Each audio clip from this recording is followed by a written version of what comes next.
Alright, in this lesson we're going to take a look at how we can use the contour rendering to actually add a two-dimensional outline to our final renders. Alright, so here is the scene that we're going to be starting with. You can see pretty straightforward, no final gather, no global illumination, no special features of any kind that have been set up in this scene. But what we're going to do is take a look at how we can use the contour rendering to give this a little bit more of a two-dimensional feel, a little bit more of a hand-drawn kind of feel. Now there's a few ways that we can actually go about enabling this contour rendering. Now one of the most straightforward ways is to just use the render preset. So if you pull this down, you can choose the mental ray hidden line contours. So we'll enable that. We want to make sure that both of these are selected. Load that up, and the next time I hit render, we'll get kind of this gray object, and then it will display kind of this outline of our render. Alright, so there's actually a couple of different things happening during render time. You'll notice that it actually does first compute the material, and then it displays these lines. So let's actually take a look at what is happening here. So let's first start by taking a look at the render setup here. Let's take a look inside the processing tab. Let's scroll down. Actually, that's not going to be here. That's going to be over in the renderer tab. We want to look for the contour options. So it's going to be found right above the camera shaders. There we are. Now we have a few options and a few different features that are actually working here. One is the contour contrast. Now what this is actually doing is taking into account the geometry and determining how any kind of an outline needs to be displayed across it. Alright, so this contour contrast relates to the geometry. Now that information gets stored in this contour store, and then that information is used by this contour output to actually give it some sort of shading information, which is what we see here. Alright, so really the two that we need to adjust are just the contour contrast and the output. Again, dealing with geometry and dealing with the shading of the outline in the background.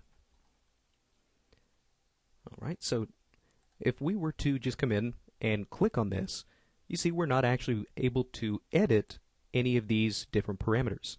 So what we need to do is open up the material editor and then drag one of these into an empty material slot. So let's find an empty one. We'll start with this contour contrast. Just drag this over and we'll make an instance of that. So that way any changes that we make over here will instantly be fed back into the renderer. So again, like I mentioned, this is actually dealing with the geometry itself and the way that it gets calculated. And really the main attributes, or the main parameters that we're going to be working with is this angle step and then some of these others just down below. Now what this is basically saying with this angle step is when it comes to the geometry itself, if you have any normals that are more than 20 degrees away from each other or angled more than 20 degrees away from each other, then make an outline at that point.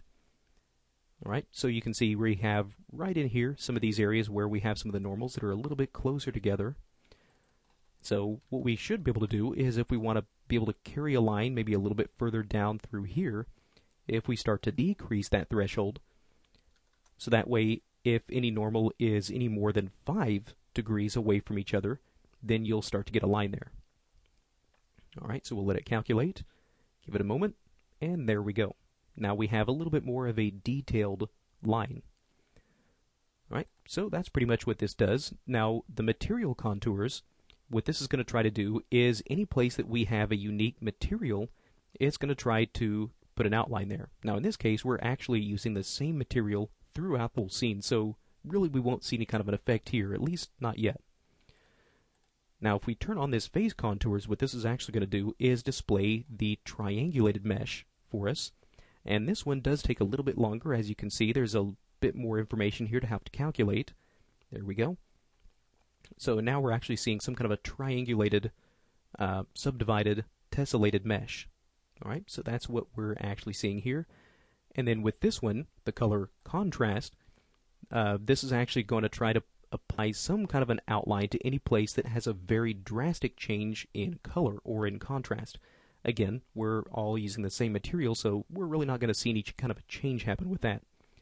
And we can actually turn on any combination of these different features at the same time. So if you want a tessellated mesh with contrast contours, you can turn both those on. Or you can just go ahead and leave them all turned off, and you should still get some kind of a basic outline. Alright, so let's take a look at some of the different parameters that are going to be controlling the actual color of these outlines. So let's take a look again back in this renderer tab. We'll look for the contour output, which is now controlling the color.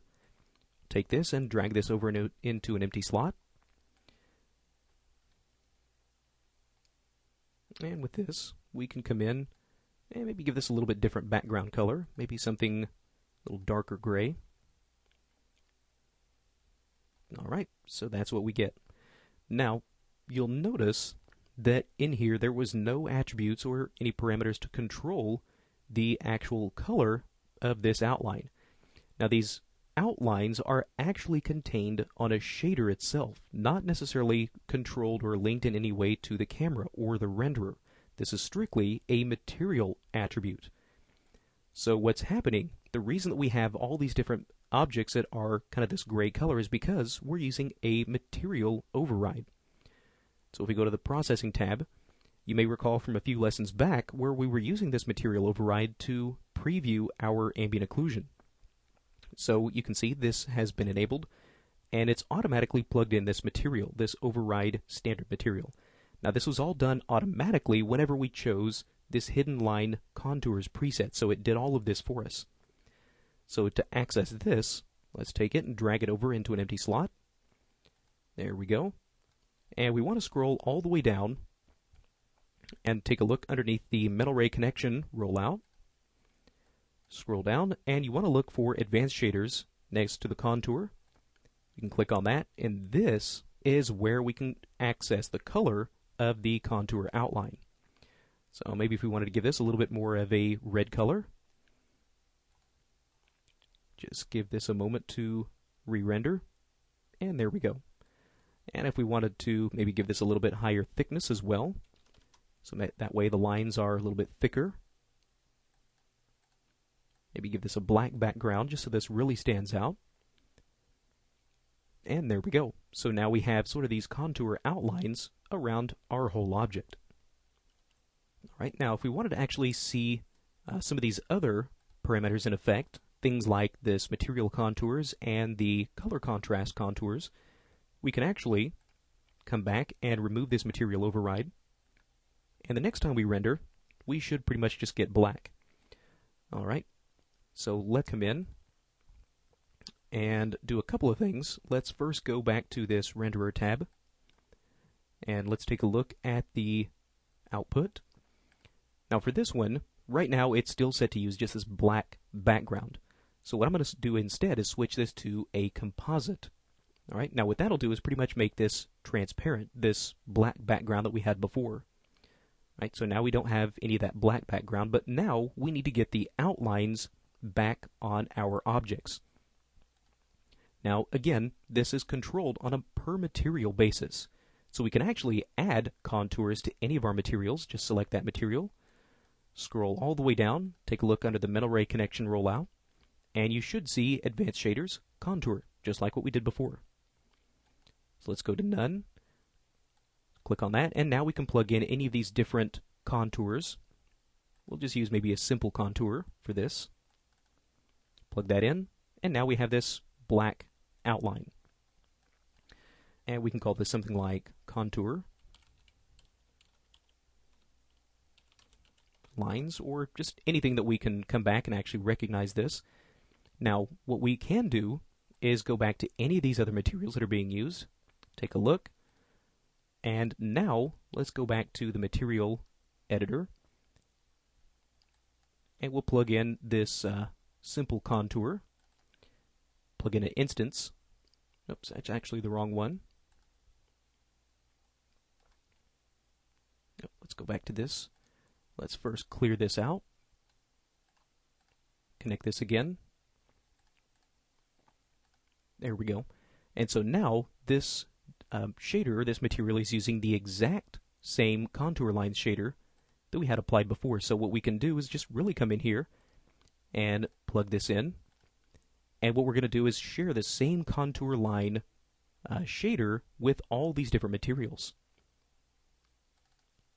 There we go. So give this just one moment. We'll come through and do this really quickly. Just come in, connect all these, and we'll just connect all of these in as instances. So that way any changes I make will instantly get referred and updated back on all of these different objects. All right. So now that we have that plugged in, let's re-render this. And there we go. Now we have kind of these black outlines around our objects. Again, because they're all using this same black contour outline. So we could always come back. Again, maybe give this something a little bit different. Something that can stand out a little bit greater. Re-render this. And it should update this on all the different materials because, again, they are all using this exact same contour shader.